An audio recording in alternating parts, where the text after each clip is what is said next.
So, hi, Shir. Hello. Thank you for joining us tonight. Of course. Thank you for coming to this wonderful event here to the Israeli Tech Week. Tell us a little bit about yourself, a little bit about your background, you know, about The whole journey. the whole journey, what Okay. brought you to this table. So I was born in New York, but grew up here in Miami. And I went to the University of Florida, did an MBA exchange program in Tel Aviv, and ended up staying in Israel, meeting my husband, getting married. So for the past like 6 years, I was working in high tech in Tel Aviv. So always at like B2B SaaS AI companies. And this was before everything was AI, when you had to build your own language model and actually like, build the technology from scratch. And so I was always on the business sales partnership side. And after like a few years of doing that, I like went off and started my own company, which brought me here today. So before I talk about my company, I in college I also interned at a travel tech startup. I had a travel blog. So I was always passionate about travel. I saw how fragmented the industry was, and I always knew I wanted to solve that problem one day, but I needed experience working in tech and building a company. So I told myself after a few years of doing that, I'm going to go back and solve that problem and merge my passion and my expertise, which is what I'm doing today with Globe Thrivers, which is my startup. Nice. So, tell us about your startup. So, Globe Thrivers is a community powered travel platform that streamlines trip planning. So, the goal is to simplify discovery, inspiration, and planning when it comes to travel. Zillennials, which is like a micro generation of like millennial and Gen Z, they drive an over $600 million travel market. And over 70% of them say that trip planning and like travel booking is the most stressful part of travel. And then when you look at like all the booking platforms, like they have a very hard time fostering genuine, like, engagement.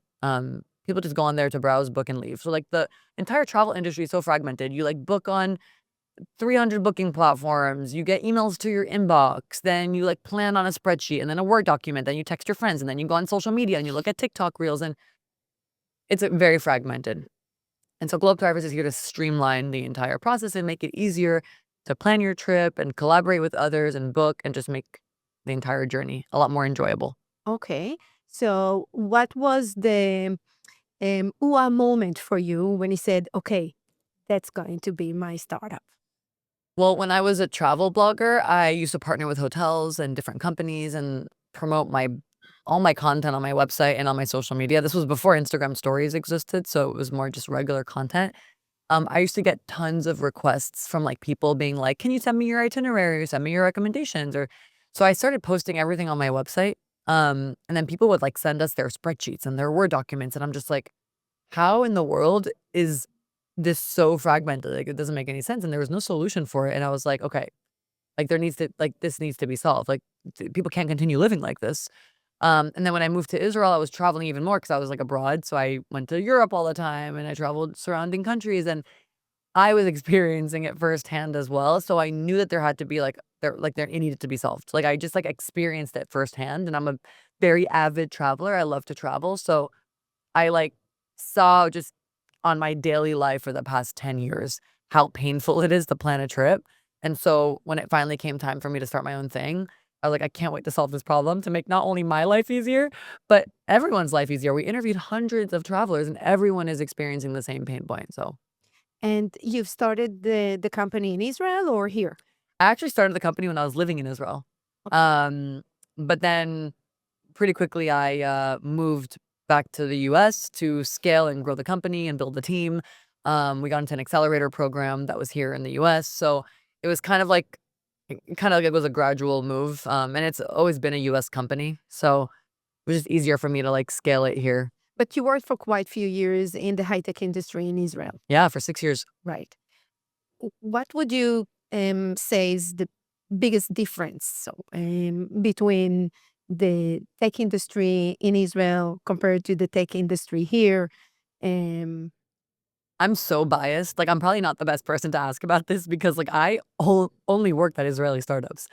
I literally did an MBA exchange program at Tel Aviv University and then went straight into the workforce in Israel. Like I never worked in US corporate aside from like a few internships in college where I worked in New York City. But I really believe that who I am today is thanks to my experience in Israel because my husband always jokes like you're a perfect product of the American education system, but the Israeli work ethic. Like I'm a mix of both.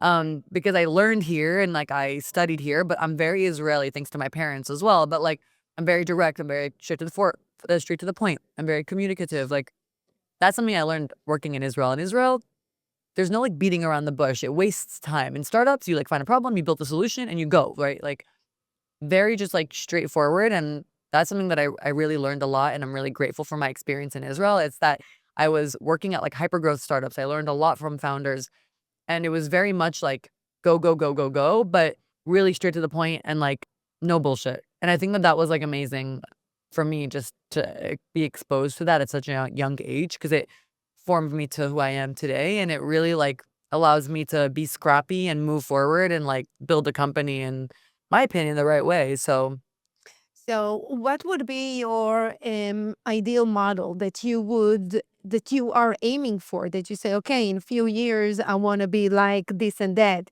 Um, I'm only guessing and assuming that, of course, the final dream is to be purchased by I don't know, Booking.com or something of the kind.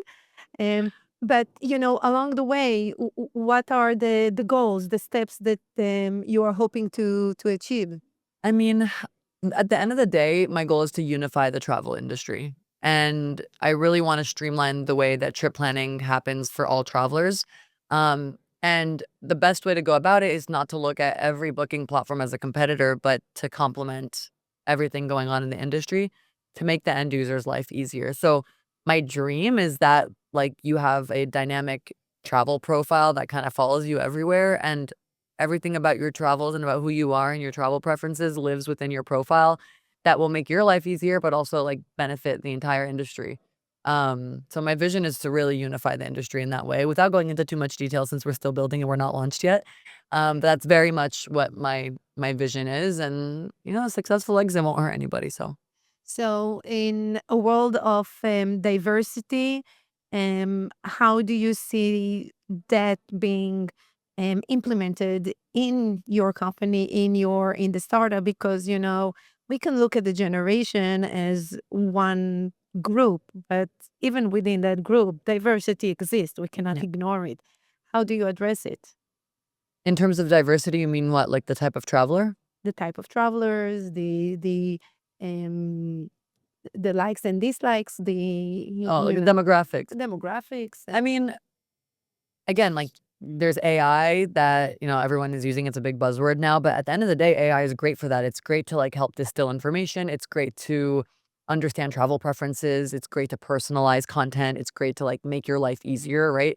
So we use AI to do those exact things, to target the demographic in a way that seems personalized, that makes you feel like it's tailored to you. And that's the technology we've been building in-house. Have you witnessed any issues since October 7th with the growth of your company, with, I don't know, working relationships with other um, investors, other companies, other people that you work with? Um, I like didn't I don't think I had like a negative experience. I'm very like honest and upfront with the fact that like we're an American Israeli startup. Like I'm very proud about it. I'm very proud that we have a lot of Israelis at the company. Um, and so from my perspective, it's like people know about it.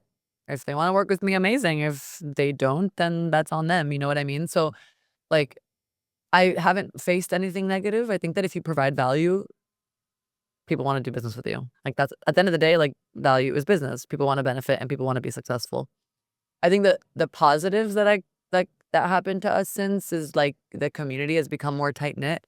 We've really like come together as a community and like stand strong together, especially in the face of like so much anti-Semitism that's been going around. So I'm grateful that the Israeli community in Miami has been growing and a lot more events have been happening with like Israeli tech ecosystem in Miami. And I grew up here. There was not this much tech here. It was like not like this growing up.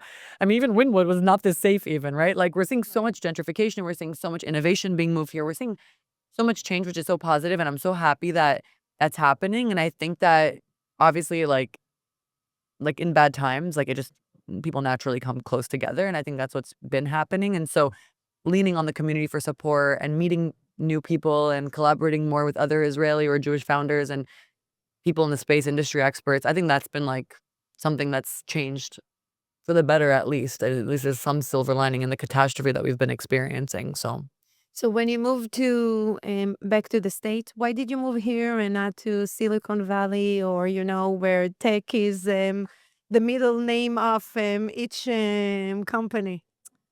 because my family's still here, I grew up here, my friends are here, and my husband and I just got married, and starting a family away from your parents is hard, and especially as a founder bootstrapping a startup, you have to be very scrappy with your means. And, Miami was the best place for us to do that.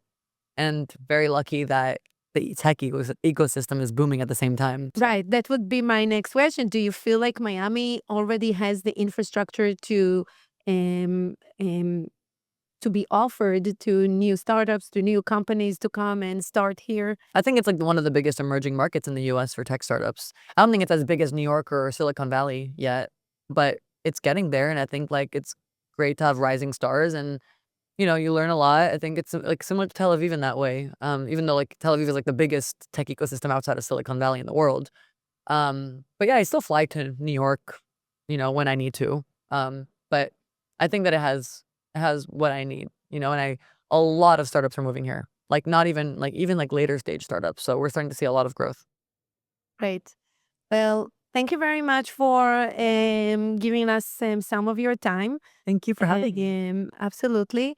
Good luck with the Tech Week. I hope that everything that you hope for will Yeah, it's happen been this great. week. Yes. I spoke on stage this morning at the Travel Tech Day, so it went very well. So I'm very happy about today's event. Nice. And thank you for everything that you do for the Israeli American techie ecosystem. Thank you. Thank you.